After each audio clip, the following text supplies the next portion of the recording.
No ar, Plenitude, o programa do Centro Espírita Joana de Ângeles. Produção Seja Barra. Apresentação Iraci Campos.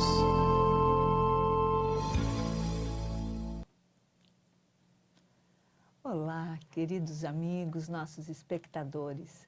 Estamos novamente aqui, eu e você, com Joana de Ângeles entrando em plenitude. E hoje, com a agendinha na mão, para que você anote bonitinho aí o nosso convite, ok? Vamos lá, lápis e papel na mão e vamos ao México? Convite delicioso, imperdível para irmos ao México juntos. 2019, de 2 a 12 de outubro, a Eventos Consciência Editora te leva ao México.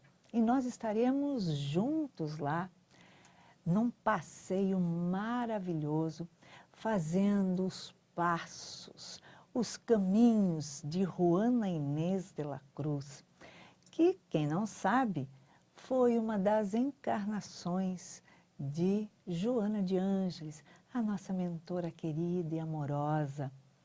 E essa viagem com cunho espiritual vem nos trazer um conhecimento maior sobre a vida desse espírito, desse grandioso espírito, porque foi uma mulher que soube aprender o autoconhecimento, que soube mudar a vida de muita gente, numa época em que a mulher não tinha liberdade nem para aprender a ler, muito menos escrever, não tinha acesso e proximidade nenhuma a livros, pois ela enfrentou tudo aquilo, se vestiu, posicionou como um menino e foi à luta. É isso aí. Estudou mais de 4.000 livros e não deixou por menos. Mandava a carta para todo mundo, onde ela se posicionava verdadeiramente e colocando ali qual era a sua opinião, o que ela discordava, mandava cartas para bispos e tantas coisas.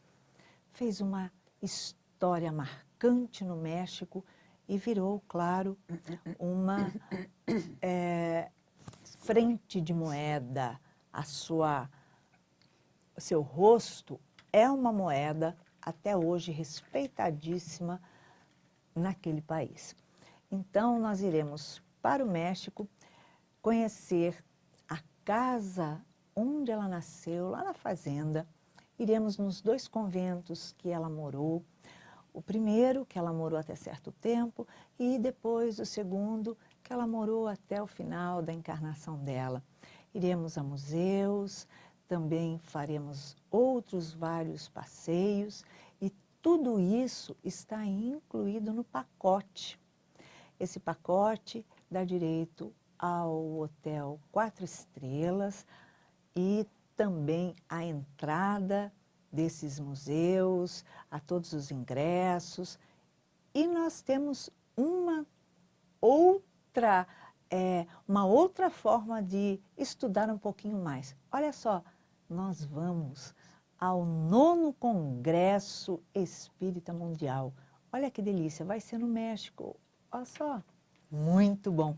E sabe quem vai estar lá? Divaldo Franco. Vai ter, assim, uma equipe maravilhosa de conferencistas. E nós estivemos conversando com Divaldo a respeito disso. Ele foi convidado e disse que vai estar lá. E aproveitamos e perguntamos algumas coisas. E ele nos contou, assim, coisas muito íntimas, muito especiais dos seus encontros com Joana de Ângeles lá no México, em alguns locais assim extremamente marcantes, fortes onde ele esteve com Joana. E Para um minutinho. Sua filha foi que sai. já? Poxa.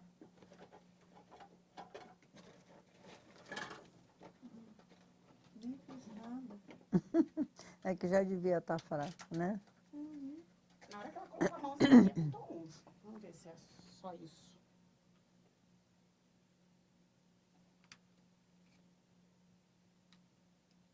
Eu confesso que essa pilha aqui também não é dourada. Dura menos, né? Vamos colocar agora do coelhinho. Lembra desse comercial? Olha, você não vai entender. É um coelhinho que ele começa a correr junto com os outros coelhinhos a pilha. Aí esse coelhinho nunca para. Então tá Logo com ele não vai coelhinho. poder parar. Pelo amor de Deus, não para mesmo. É, Fala comigo. Oi, oi, oi. Beleza? De alguns lugares específicos. Ah, não, você tá falando isso. Vou de volta. Uhum. Pode ir. E aí, ele vai poder estar conosco, provavelmente, num desses lugares extremamente especiais, onde ele esteve conversando com Joana de Ângeles. Peraí. Algum não deu.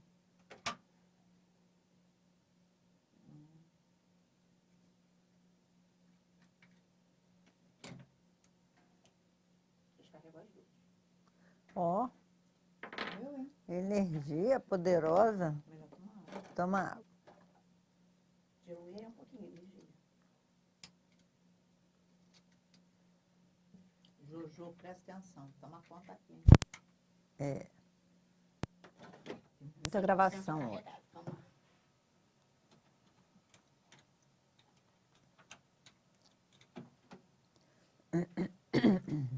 Oi, oi, oi. Foi, pode ir. Divaldo esteve em vários locais com Joana, falando de posições extremamente marcantes que aconteceram lá. E nessas histórias que ele nos contou, ele falou de lugares pitorescos, coisas até que não constam na história. E nós aproveitamos para fazer um convitezinho, né? Que, de repente, quem sabe não rola um passeiozinho junto conosco num desses locais que ele escolher, que foram marcantes para ele com Joana, ok? Nesse pacote também tem o translado que te leva para o congresso, de volta para o hotel. Estaremos juntos e contando todos os bafões espirituais, tudo que está rolando lá, tá? E teremos uma surpresinha ali, ó. Anote e procure para você poder saber. Olha só, corra com isso, porque nós temos as credenciais lá desse congresso bloqueadas, mas é por um tempo muito rápido e curto. Então, você pode adquirir esse pacote com a eventos.conscienciaeditora.com para que você possa até parcelar, enfim, só pode parcelar antes dos 6 meses depois que desencarnar, tá? Não pode ser assim, longo não, tá? Vamos lá. Então, tem que ser rapidinho, porque senão você perde essa credencial. Procure a Tereza nos telefones 999-353589, ok? Ou 2148-0674. Anotou? 2148-0674, 999-353589. Você também pode procurar a Iracema e Tupinambá, da Livraria Joana de Ângeles, ali Tocatete. Eles estão também nos apoiando nesse evento. Os telefones 99641-8574, 99641-8574 ou 2265 2065. Vamos juntos nessa. Você adquirindo esse pacote conosco, você vai estar fazendo o bem, movimentando o amor, através de um pequeno movimento que tem como objetivo único auxiliar a construção do educandário Joana de Ângeles. Por isso, a Eventos Consciência Editora está atuando através dessas viagens com cunho espiritual. Então, venha e nos ajude nessa construção. Amar faz bem. Então, vamos lá. E hoje, meus amigos queridos, estamos com uma convidada amiga querida do coração, a nossa amiga Leila Brandão.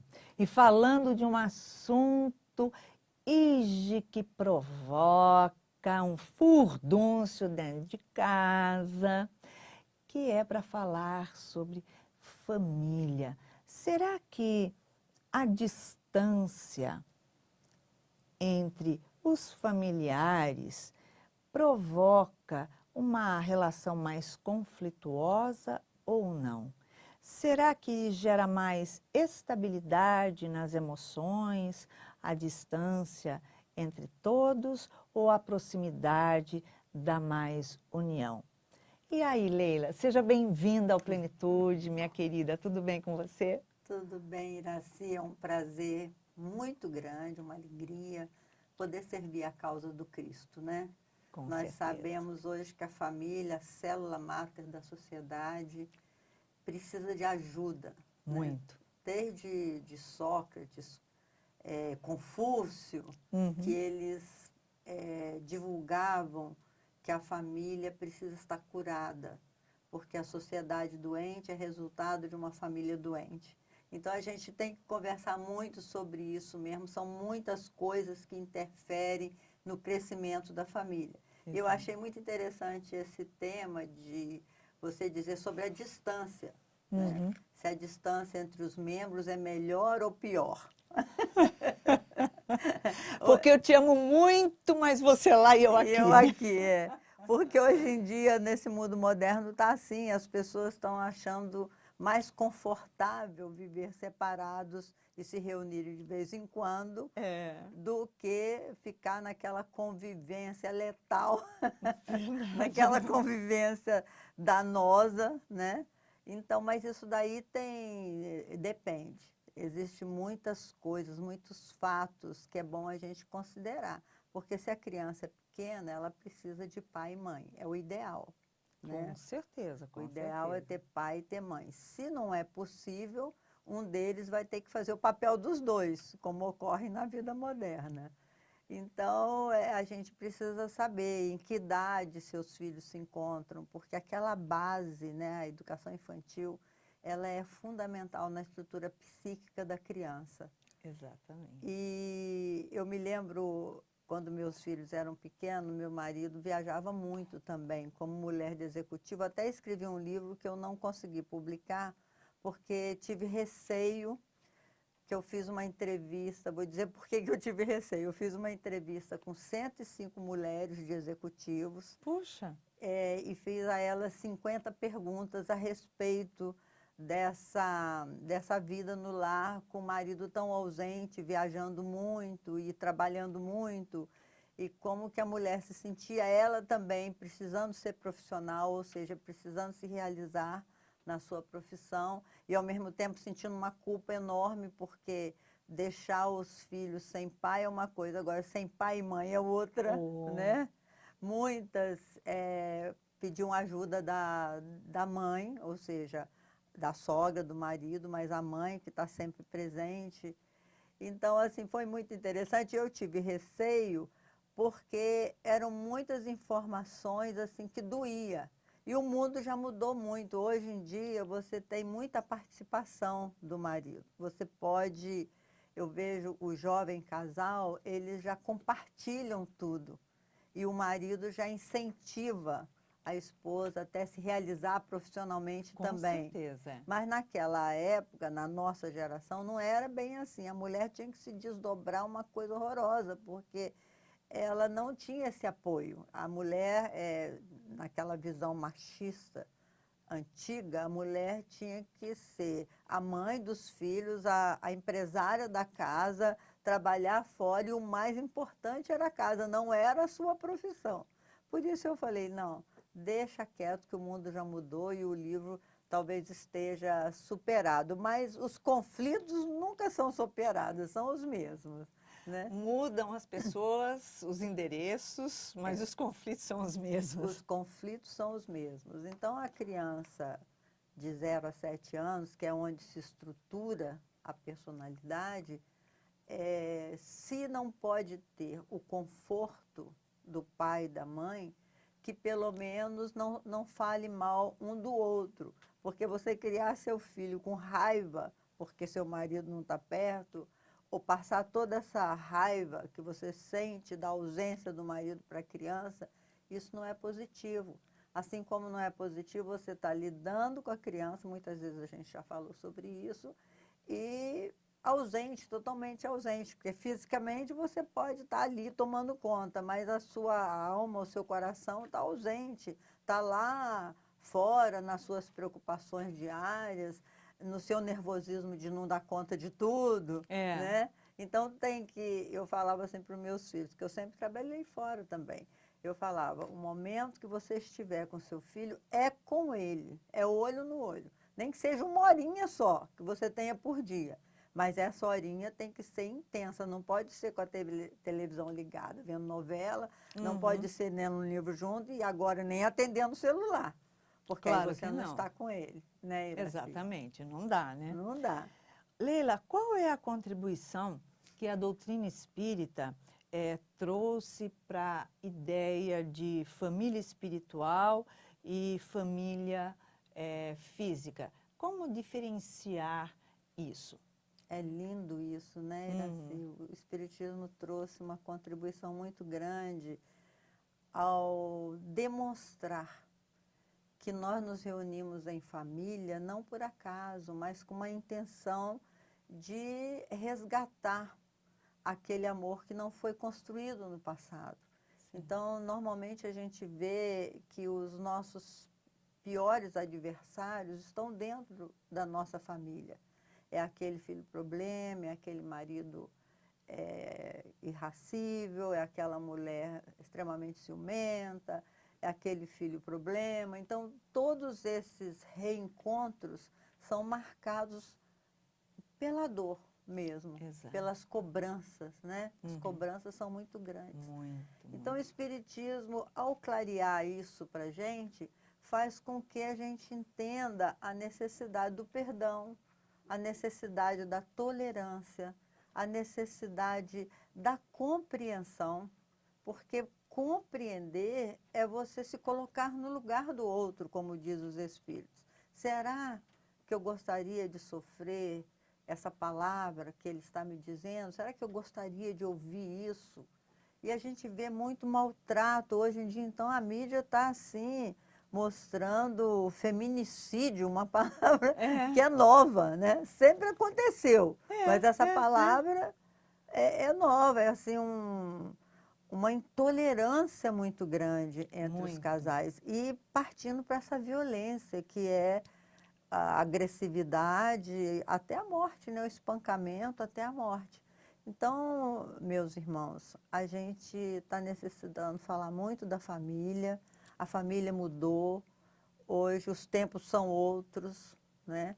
E a gente vê os jovens com muito medo, a gente sente esse medo no jovem com relação aos relacionamentos. Com certeza. E eles estão assim, muitos deles partindo para relacionamentos separados. Interessante que eu estava lendo, mais de 3.500.000 pessoas nos Estados Unidos já optaram por esse casamento em casas separadas, né? para ver se dá certo. Agora, isso é fugir um pouco da possibilidade de resgatar, né? Porque deixa de ser um casamento, é um compromisso de saber assim, né? Olha só, eu tenho um compromisso com você, você comigo, mas cada um vive no seu mundo, a gente se encontra de vez em quando, tá? É só para lembrar que eu tô com você, você comigo, quando a gente decide se encontrar. Ah, me poupe. Ou tá ou não tá, não existe ligeiramente grávida, né? Ou tá ou não tá, então não, ou assume ou não assume. Eu acho que no momento que entra uma criança, se eles fazem a opção pelo filho, ou às vezes até pela adoção, que existem muitas meninas hoje que estão preferindo adotar a mudar o corpo físico, né? Tem medo da transformação física.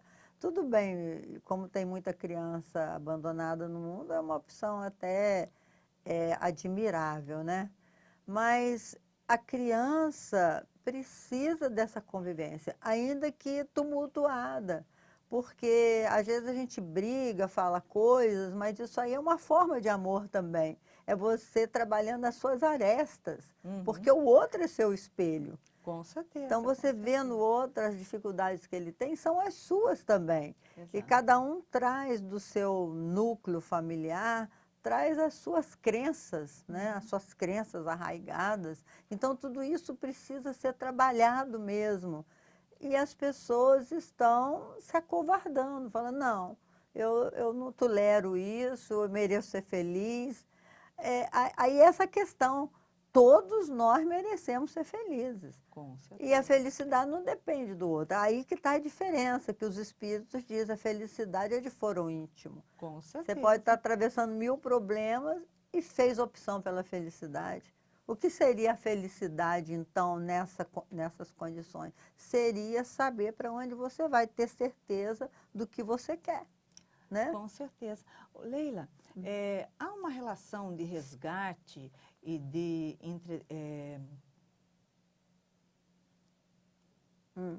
há uma relação de resgate, de estreitamento, de afinidade da relação familiar que seja conturbada ou não pelo fato de se reencarnar junto?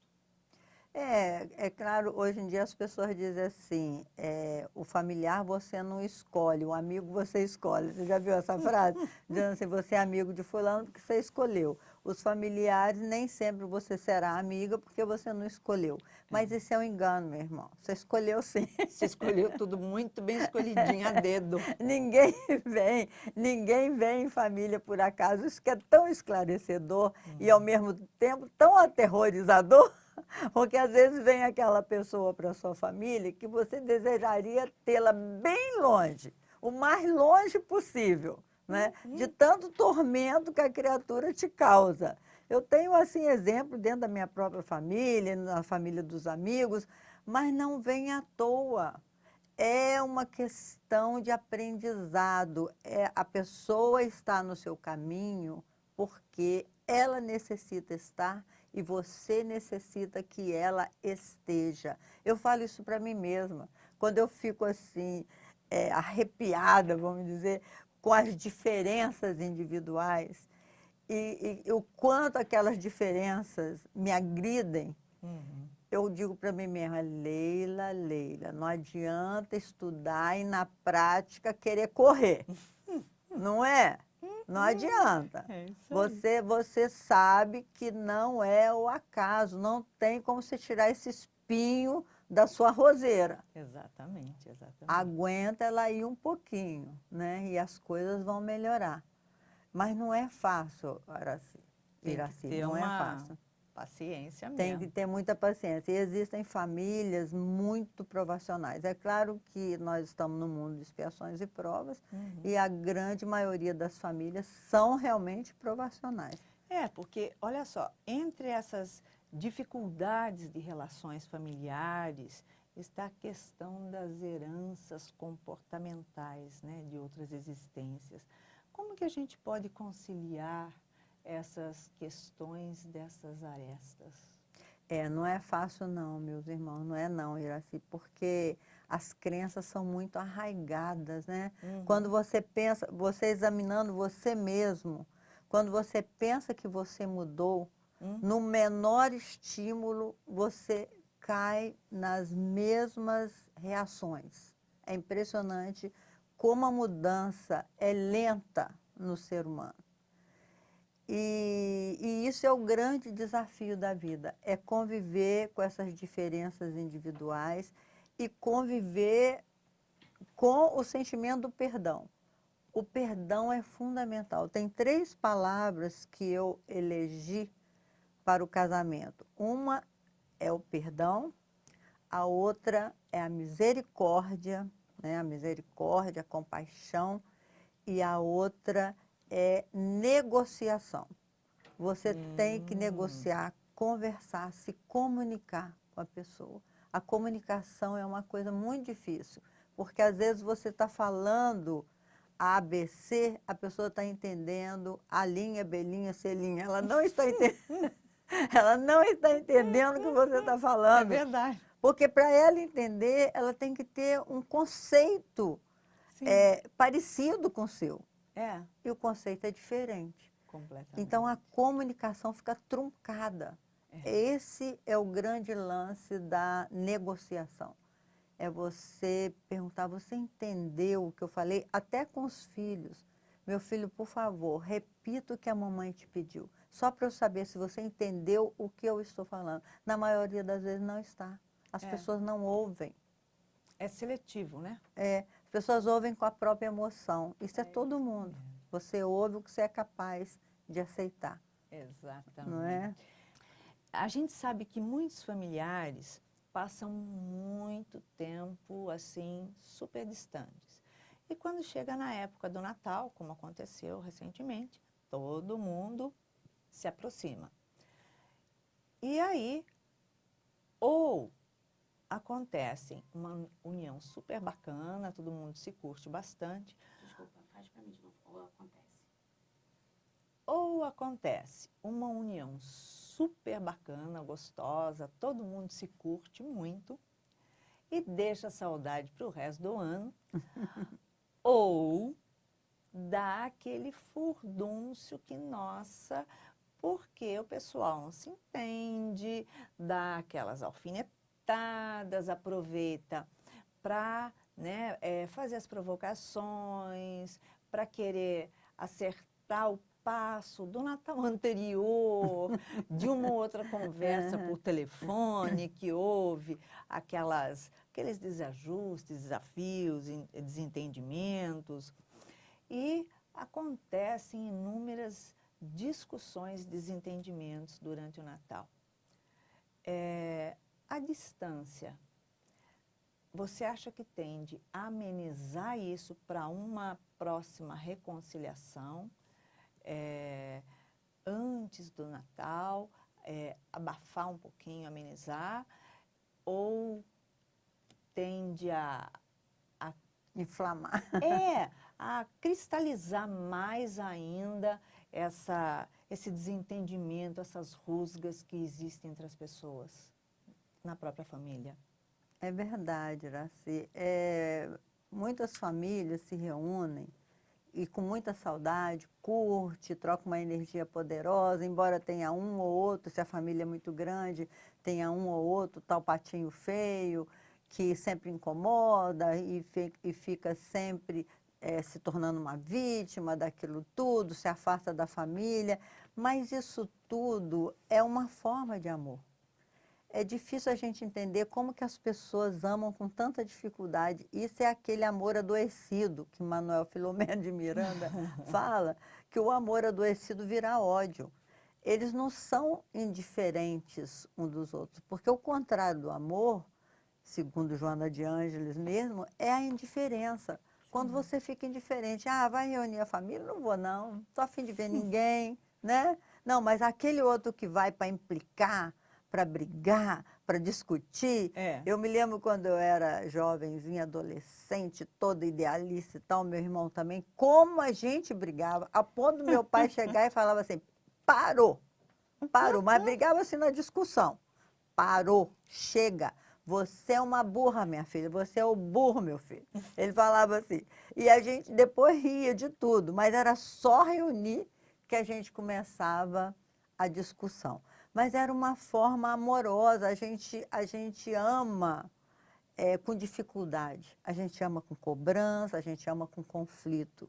Nunca chegamos às raias da violência, não, só com bobagem, com palavras e tal, e depois a gente se curte muito reunir. Mas existem famílias em que se machucam mesmo mutuamente, né?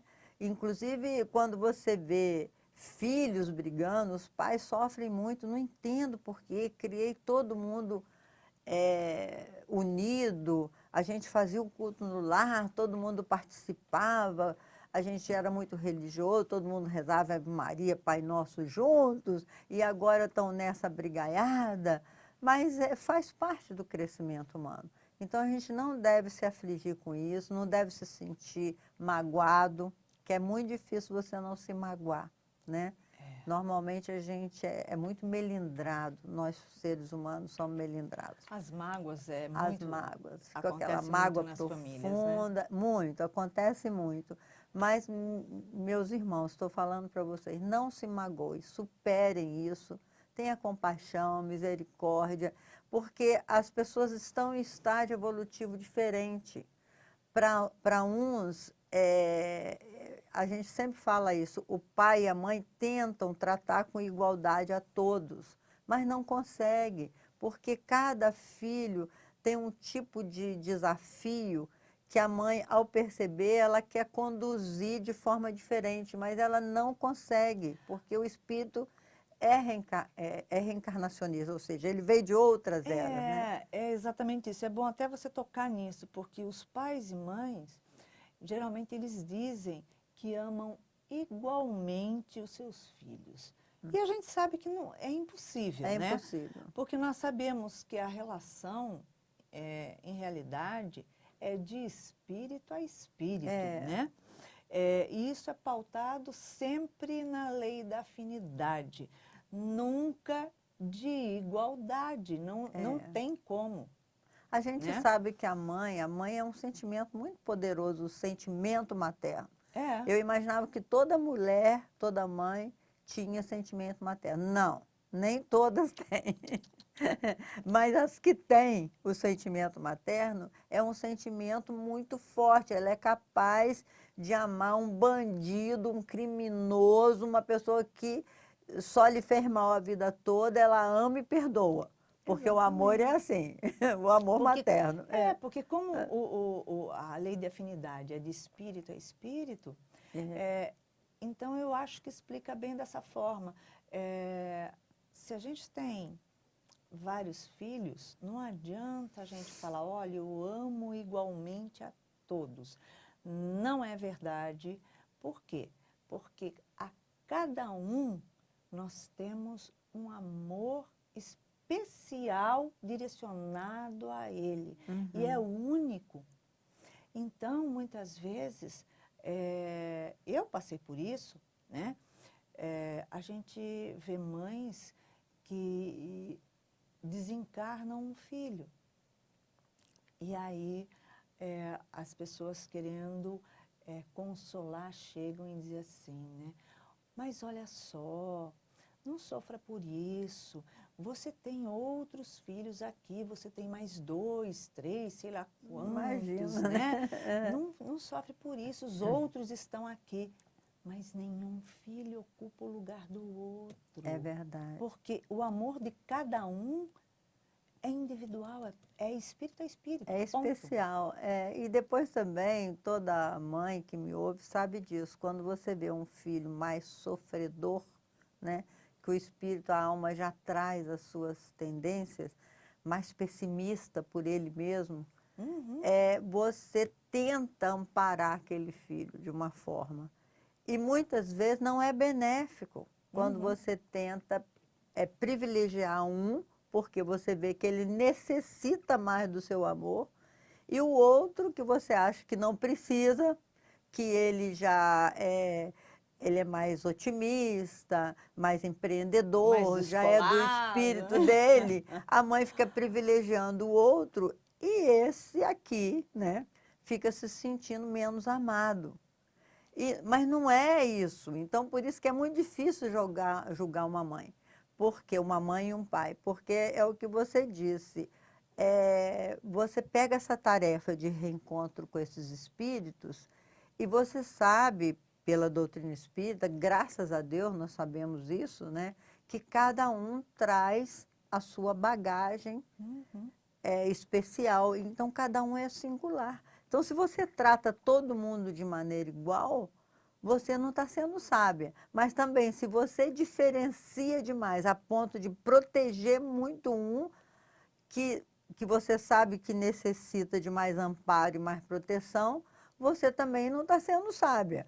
Porque está tirando o lugar do outro também, né? Não, e outra, muitas vezes a mãe acha que aquele filho é mais frágil do que o outro. Então, ela tende a proteger mais, a passar mais a mão na cabeça. Está errado. Porque quanto mais ela protege, quanto mais ela faz esse movimento, mais frágil ele se torna.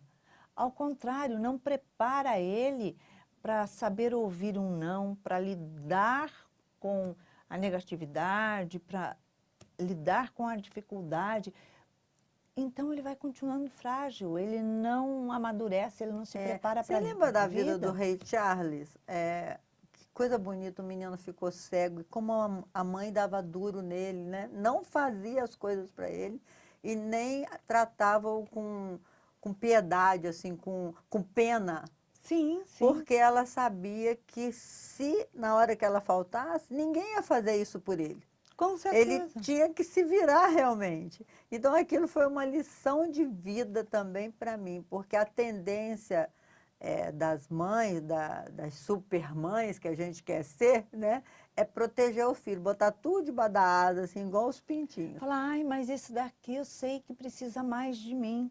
Então, seja mais para ele, mas... Sem exagerar. Não, né? bota a mão na cabeça e aprenda a dizer não sim, porque o não vai fazer com que ele aprenda a superar os desafios dele. Se torne forte. Preparar para a vida, amadureça, né? A pessoa acha que o sim vai fazer com que o filho te ame mais, te adore mais. É verdade, é verdade. Esteja mais ao seu lado. Não, você preparando mais o filho para a vida, é que ele vai olhar para você com uma admiração e falar, olha, eu sou o que eu sou hoje porque meus pais souberam me preparar para a vida. É verdade, é verdade. A ser forte, a lutar, a enfrentar, a ser... responsabilidade, né? Trabalho desde pequeno. E não fugir, né?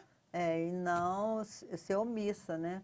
Porque é muito fácil você educar um filho dando tudo que ele quer, não precisa gastar seu tempo para conversar, porque a comunicação, Iraci, é a coisa mais importante. Você sabe que tem um educador, filósofo, que é considerado o pai da comunicação, que chama Marshall McLuhan.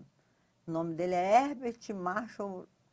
Eu nunca mais esqueci esse educador, que ele foi da década de 70 e 80. E ele fez aquela frase que todo mundo gosta, o mundo é uma aldeia global. Ele, naquela época, ele já falava que a gente seria interligado pela comunicação. Como ele foi visionário em falar isso, que hoje em dia realmente, você tem seu WhatsApp, eu tenho um filho morando no México, a outra no Chile, a outra nos Estados Unidos, e a gente se ama muito à distância, né? Mas isso que são independentes, ninguém fica pendurado em você. Não, não. Ninguém fica pendurado. Eu sinto muita falta deles, mas assim, eu dei asas para ele voar. Aliás, eu falo isso sempre pro meu marido, quando a gente quer queixar que nós estamos com o nosso ninho vazio, e a história do ninho vazio, quando a gente quer queixar que o nosso ninho está vazio, a gente lembra que nós é que demos essas asas para eles. Como foi para você quando esses filhos bateram asa? Pois é, quando eles bateram asas, o meu coração bateu diferente, porque você queria que eles ficassem mais próximos, né? Como eu gostaria de ter meu netinho mais próximo, como eu gostaria de ter meus filhos mais próximos. Mas foi a opção que eles fizeram. A opção que eles fizeram foi voar. É a carreira profissional, é desafio de um mundo que está cheio de novidades, né? Claro. Os meus filhos, todos três, falam no mínimo 3 idiomas, os meus netos também. Aí você fica embotada, porque você é obrigada a se desenvolver. Então, você vai para o México, igual nós fomos, ficamos 3 meses lá estudando espanhol, depois fomos para Los Angeles, ficamos 3 meses lá estudando inglês, porque nós precisamos nos comunicar com eles, que tem muitos artigos, muitas coisas que eles discutem com a gente, que estão na língua inglesa ou na língua espanhola. Então, isso tudo, para nós, foi muito bom. Mas a gente sentia, quando ele adoece lá, por exemplo, ó, internei agora, fulaninho lá no hospital, e você está de longe, seu coração acelera. Mas você tem que confiar em Deus, né? Com certeza. O mundo é uma aldeia global, como diz McLuhan. Exatamente. A gente não se coloca no lugar do filho. A gente, na verdade, a gente fala assim, o filho é meu, tem que ficar perto de mim, tem que morar de preferência, não na minha casa, mas na porta da minha casa, de frente, porque eu tenho que estar olhando, cuidando. Agora, pergunta, quando a gente é jovem e os pais da gente falam assim, não, mas quem é que você vai namorar? Namora aqui perto de mim, namora aqui dentro de casa. Você fala, não, que isso? Eu quero sair com meu namorado, eu quero ir para a rua, eu quero ir para o cinema, eu quero ir para o restaurante. Por que eu tenho que ficar aqui debaixo do seu olhar, da sua saia, da sua asa? Não. Ah, o meu namorado, ele quer se casar porque ele arrumou um emprego fora, a gente vai mudar de estado. Então, a gente vai se casar, vai se mudar. Eu vou embora com ele. E aí, os pais falam assim, não, filha, fica aqui. Você fala, não, não vou ficar aqui não com vocês, eu quero ir embora com ele. E aí, você faria o quê? Você ficaria com seus pais ou você queria ir embora com uma pessoa que você ama? É claro que você queria, você ia bater o pé. Então, por que a gente quer exigir que o filho fique pendurado na nossa barra da calça? É verdade. Hoje em dia não tem como. Nós iríamos falar, não, deixa que da minha vida eu cuido, eu sei o que eu faço. Não, o que é isso? Eu escolho. Nós somos assim, nós fomos assim, por que a gente quer que o outro, a gente segure a coleirinha? Não pode, né? A minha filha caçula, outro dia, numa conversa comigo, ela me falou uma coisa muito interessante. Ela falou assim, mãe, você é meio onipresente. Você é meio onipresente. Mas eu entendi o que ela quis dizer. Porque ela estava dizendo que o que nós aprendemos juntas, enquanto nós convivíamos, fica para sempre no coração da pessoa, né? Fica. Então, você não precisa ficar tomando conta do seu filho. E se você se surpreendeu, se ele fez alguma coisa muito errada, que você não esperava que ele fosse capaz de fazer, compreenda que ele traz impulsos do passado, porque muita mãe fica se sentindo culpada. Onde foi que eu errei? Que isso, não errou não. Não errou não. Outro dia minha filha me falou uma coisa muito interessante também, que me fez parar para pensar. Ela falou assim, mãe, o seu padrão de exigência é muito alto. Você bota o padrão das pessoas numa exigência que fica insuportável.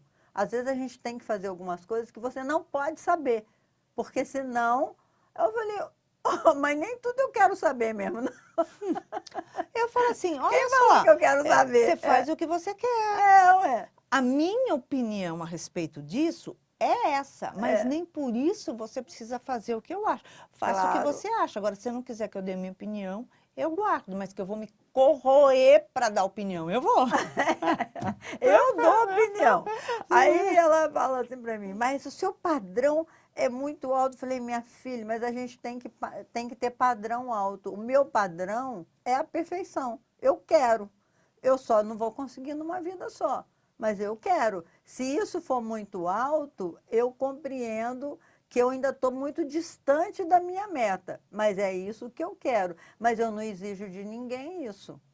Agora, de vocês que foram criados comigo, eu entendo que muitas vezes eu extrapolei. Muitas vezes eu extrapolei, mas ninguém é perfeito. E eu não me culpo, sabe, Iraci? Eu acho que a gente... Tem uma frase que eu gosto, que é de uma amiga da minha filha também, que ela diz assim, foi o que deu, né, dona Leila? Eu falei, foi o que deu, foi o que dá. Ah, eu nem falo isso. É o que dá para hoje. Você sabe o que eu falo? Eu falo assim, os pais não devem se culpar nunca, em momento algum, pela educação que deram para os seus filhos. Primeiro, porque eles fizeram o melhor que eles tinham Sabiam dentro fazer. deles. Eles nunca escolheram o pior nem o mais ou menos de dentro deles para dar. Eles pegaram o que eles tinham de melhor e aplicaram. Se o melhor que eles tinham neles não era o melhor aos olhos dos filhos quando os filhos crescem, é um problema deles. Mas era o melhor que eles tinham dentro deles, o melhor que eles conheciam aos olhos deles, o melhor que eles podiam fazer na época e que eles tinham a condição de ser e de estar. Agora, se no seu julgamento como filho, você acredita que seu pai, sua mãe não fez o melhor na educação que poderia ter feito, então seja você melhor do que eles fizeram com você mesmo. Isso mesmo. Agradeça tudo que eles fizeram, porque tenha certeza que foi o melhor deles, e seja você, então, conscientemente, o melhor que você possa fazer com você. Não cobre deles, porque você tem inteligência, você tem maturidade, você tem esclarecimento, você tem conhecimento para ser melhor do que você é com aquilo que você recebeu. Seja você. Não espere que ninguém faça você melhor. É verdade. Ponto. Né? E é isso mesmo. E prove você mesmo. Os pais... Só um pouquinho, por favor, Leila. Os outros seus fechados do lado de lá. Do lado. Falta 5 minutos. Tá. E os pais que nos ouvem, assim, eu gostaria de dizer para aprenderem com os filhos. Porque os filhos, eles nos ensinam muito. É uma outra geração nova que está aí. A gente está aprendendo. Isso. Nós não temos a suprema verdade. Não. Então, eu acho muito importante, eu aprendi isso também na convivência com meus filhos, que eu os eduquei para a liberdade. Eu tenho horror da escravidão e da escravização, e tenho horror de tudo que impeça o ser humano de ser ele mesmo. Mas muitas vezes a pessoa, por querer ser ela mesma, ela te ofende, te agride. Então, eu acho que a liberdade do outro está onde começa a sua também. Então, isso que eu falava com meus filhos, vocês podem fazer o que quiser, desde que não me ofenda tanto. Porque se me ofender, eu vou gritar. Não ofenda tanto, não. Desde que me respeite. Porque é a obrigação que tem. Exatamente. Eu vou reagir. Então, vocês vão fazer as suas escolhas, eu sou obrigada a respeitar. Claro. Desde que essas escolhas não sejam tão contrárias às minhas crenças. Eu tenho condição de mudar as minhas crenças, mas algumas básicas, as éticas, você não pode mudar. Então, se vocês vão fazer alguma coisa que é contra a ética e moral que nós aprendemos a amar, então é preferível que eu não saiba. Porque se eu souber, eu vou contra. E vou contra com força. Não, entendeu? Eu digo o seguinte, tudo que eu podia ensinar dentro da ética, da moral e da educação, dentro das leis do homem, das leis de Deus, eu ensinei para os meus filhos quando eles estavam na infância, na adolescência e cresceram. Isso mesmo.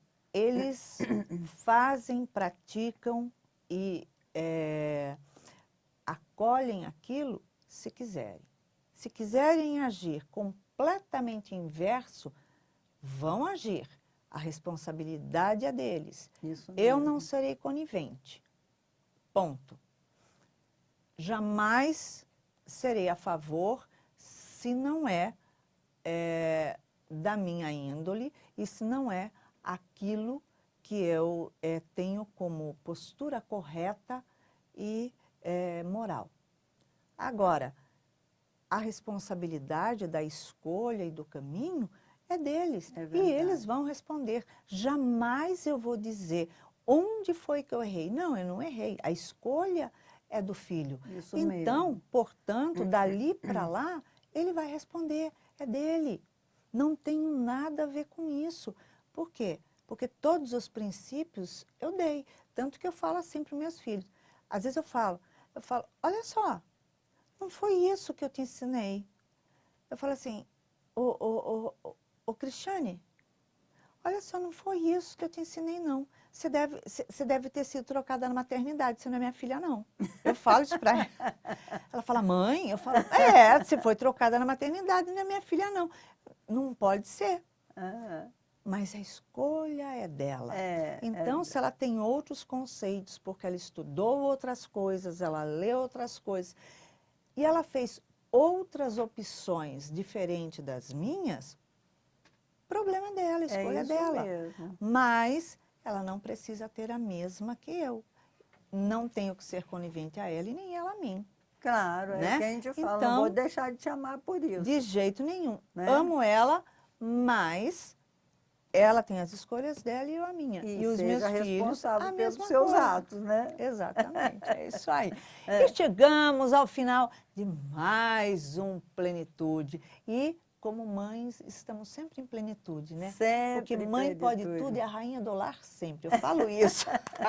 E falar de família é um assunto que não esgota, né? É isso aí. Mas se tiver alguma dúvida, quiserem perguntar, ou seja, chegar a pergunta até mim ou até a Iraci, a gente responde com o maior prazer. Tenho respondido muitos e-mails. Acho que nós nos sentimos vitoriosas hoje, depois de alguns anos de vivência, né? Não só na doutrina, como fora dela. Acho que a gente tem uma experiência boa para compartilhar, né, É Iraci? isso aí. É isso aí. Então, nós podemos deixar um beijinho cheio de amor para todo mundo, né? Cheio de amor. Aproveita que ela falou do e-mail e fala assim, ouviu o que a Leila falou? Tem dúvida? plenitude@sejabarra.org. Aí você deixa o beijinho cheio de amor pra cá. Ouviu o que a Leila falou do e-mail? Então, anote aí. Qualquer dúvida, plenitude@sejabarra.org e tire as suas dúvidas, mande suas perguntas, suas sugestões e estaremos aqui conectados e te respondendo diretamente. E seu beijinho, Leila. Um beijo grande para vocês, sejam felizes, um bom Natal, que Jesus esteja sempre no seu coração.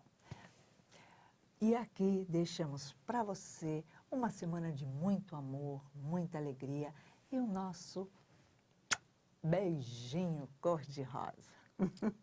Show. Plenitude. Produção Seja Barra. Plenitude.